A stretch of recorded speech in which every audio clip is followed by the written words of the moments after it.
ഞെട്ടിക്കൽ ബിരിയാണി ആവശ്യപ്പെട്ട് ഞെട്ടാത്തവരും ഉണ്ടാവുമല്ലേ? ഇതൊന്ന് കണ്ടോക്ക്, ഒരുപക്ഷെ അവരും ഞെട്ടും.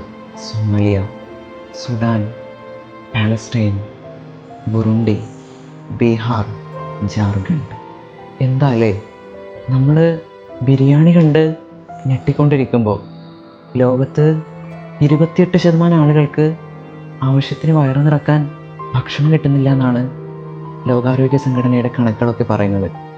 പോഷകാഹാരം കിട്ടുന്നില്ല എന്നല്ല, ഒരു നേരത്തെ വയറു നിറക്കാനുള്ള ആഹാരം കിട്ടുന്നില്ലെന്നാണ് പറഞ്ഞത്. നിങ്ങളൊന്ന് ആലോചിച്ച് നോക്ക്, നമ്മുടെ വീട്ടിൽ പാരൻസൊക്കെ അവരുടെ കുട്ടികളെ എത്ര വിശക്കുന്നില്ലെന്ന് പറഞ്ഞാലും നിർബന്ധിപ്പിച്ച് കഴിക്കാറൊക്കെ ഉണ്ടല്ലേ. ലോകത്ത് തൻ്റെ കുട്ടി ഒരു നേരമെങ്കിലും ഏതെങ്കിലും ഒരു ദിവസം വയറു നിറച്ച് ആഹാരം കഴിച്ചത് കാണാത്ത ലക്ഷക്കണക്കിന് പാരൻസ് ഉണ്ടോ? നിങ്ങളൊന്ന് ആലോചിച്ച് നോക്ക്, നമ്മുടെ കേരളത്തിൽ ഏറ്റവും കൂടുതൽ ബ്ലോഗർമാരുള്ളത് ഫുഡ് ഫീൽഡിലായിരിക്കും. നല്ല ഫുഡ് എവിടെ കിട്ടുമെന്നാണ് നമ്മൾ അന്വേഷിച്ചുകൊണ്ടിരിക്കുന്നത്.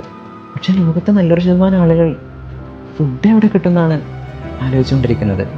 നമ്മൾ ശരിക്കും ഭയങ്കര ഭാഗ്യവാന്മാരാണ് അല്ലേ?